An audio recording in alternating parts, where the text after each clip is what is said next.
Guys, welcome on into Three Bold Takes. I'm Freddie, joined by Chase and Quinn, and we're talking Vandy. We're talking Tennessee, the Battle of the State of Tennessee. I don't know what this rivalry game's called, Quinn. You would know. Um, Saturday at 2:30. Tennessee's a 2.5 point favorite at home. Man, what a spot for Vandy here. You get a win over your in-state rival in Tennessee, and you're 10-2. You're talking playoffs. You're talking Heisman. Man, there's a lot of stuff going on in this game. Looks like Tennessee has a 57% chance to win, according to ESPN. Quinn, we'll let you go first. Yeah, no, actually, I don't know the name of this rivalry game because it's a relatively irrelevant game. Let's be real. Like Tennessee Vandy is not a rivalry game for Tennessee. It is for Vandy, but is it really Vandy most of the time? Just I think not saying this year, but on the whole, I think Vanderbilt fans are fans of Vanderbilt for the joke. Like I think it's a bit. I don't think they're actually Vanderbilt fans. Um, that being said, classic story for Tennessee Vandy, right? Teams coming in full of expectations for major postseason. The other one, postseason's out of reach, but you can try and upset the big bro. But oops, flip that script because it's Vandy with everything to prove. And boy, do they got a lot of proving to do because that team hadn't played worth a flip on the road in the SEC all season. Just saying. They've kind of been trash on the road in the SEC. And Diego Pavia, that man ran his mouth like crazy this offseason, especially about the University of Tennessee. The stuff he said about them all offseason, you don't think that they are blaring that through the locker rooms up there in Rocky Top. You're crazy. They have a chance to wipe that smug look off that man's face, destroy his season. I'm sorry for those of y'all who don't know. Maybe you are coming on here because you're a Diego Pavia love guy. I love Vandy. I wish I could root for Vandy in this amazing season they're having, but I cannot stand Diego Pavia. He's smug. He's awful. He's crass and rude in a way that I think is frankly classless. And so it makes it really hard for me to root for the guy. I fully expect them to do what they've done on the road in the SEC all season, which is play like Duke. And they are going to get, yeah, they did well against South Carolina. But again, for those of you who don't remember, Lenora Sellers got hurt like on the opening drive.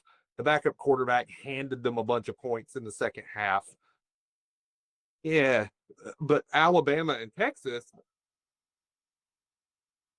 kind of got pushed around a bit. Diego didn't look like Diego. Tennessee's going to do it too. That Vandy secondary is not stopping the Tennessee passing attack. Are you kidding me? That's the worst secondary in the SEC. Tennessee's about to cut them up all day. You're going to want to puke. You're making me root for Tennessee. I hate Tennessee. I'm going to have to listen to so much Rocky Top. I'm going to want to vomit. But it's what's going to happen. Tennessee's going to hang probably about 50 plus on this Vandy defense. Period. Now, I think Diego could try to limit the game, but I think, frankly, he's going to do what he always does in these big games. He's going to push, try to do things he's not capable of, and he's going to be the reason that their offense stalls out when he turns the ball over, making unforced errors because he's trying to be Superman on the athletic build of a like high-end FCS, low-tier FBS G5 level player that just played with a whole bunch of heart. That's what he is, and he's going to cost Vandy this game. Give me Tennessee. Yep. Talking crazy. One of the cockiest guys. It probably is the cockiest guy that there is in all of college football. Man, Probably the cockiest in the sport since Johnny Manziel. I put think it he's on. cockier than Manziel, frankly. I mean, put it on a platter and feed it to me because I absolutely eat it up. I love it. Give me Diego Papi all day. Kid's been on the tear the last 3 games. He did lose to Texas in it, but man, about over 350 yards through the air each time, over 400 yards total offense for him, and He's lighting it up. I think he's going to continue to do that. I think it's going to be a lot closer than things. Tennessee's played a lot of close ball this year. Let's just be honest. They played a lot of one-score games.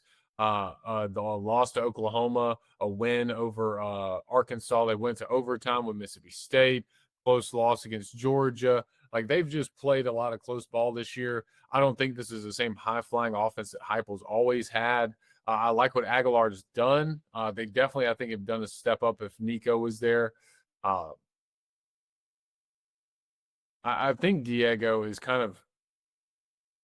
I think he is squarely. I'm gonna be honest. I think he's squarely in the Heisman race. There's nobody that's absolutely stood out this year. I think he's in the top 3. I think he should be in New York. He has done. If you were making Vanderbilt a known brand across college football, I think you have done things way past, like, better than RG3 did at Baylor. Things like he is just doing things that we're not seeing before in a black and gold uniform in Nashville, Tennessee. And I think he's going to continue to do so. Like, we're talking about potentially, guys, we are talking about potentially Vanderbilt being on the brink of going to the college football playoffs before Tennessee. Am I right? No, Tennessee went last year. Sorry, guys. They basically shouldn't have been there anyway. My bad. Gosh. Anyway, Or but possibly before Alabama. yeah, there you go. Before Alabama, like, that's what you're talking about here.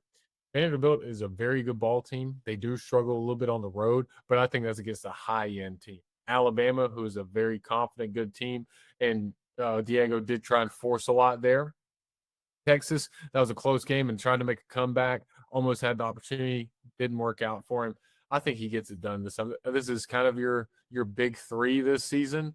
Alabama, Texas, Tennessee. If you look at their schedule, you probably could have said LSU at the beginning of the year. I wouldn't count them now. But this is your big 3. You got your rivalry game, and you got your 2 stout brands. You got to win one of them, I think. I think they do it against Tennessee this weekend, rivalry week. Yeah, because this game is a big game and a rival for Vandy, and it's not for Tennessee. I think Vandy gets them. I honestly think that if this was in Tennessee's eyes a big rivalry game like the Florida game, I think they might get up a little more for it.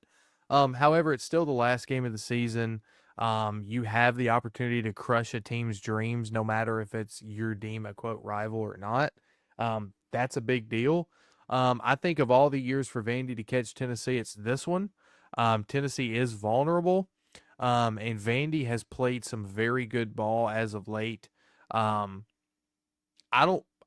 Now listen, Quinn, I'm with you. I don't like Pavia. I don't like his antics. I don't like the way he carries himself. I don't like the way his mom inserts herself and everything. Like, the whole situation, and not to mention he's in with Johnny Manziel, which is a terrible role model and all this. It's not a good look. And I don't like that out of your quarterback. I know 2 Vandy fans. Both of them hate Diego Pavia because of that. And they are Vandy fans. And it's like, if your own fan base don't like him, why should I? Right? So I don't like him, but his play on the field cannot be overmatched. I think he's a very good quarterback, and I do think they get the win, and he will solidify himself in New York for the Heisman. He won't win, but I think he'll solidify himself as being, in the top 4. Yep.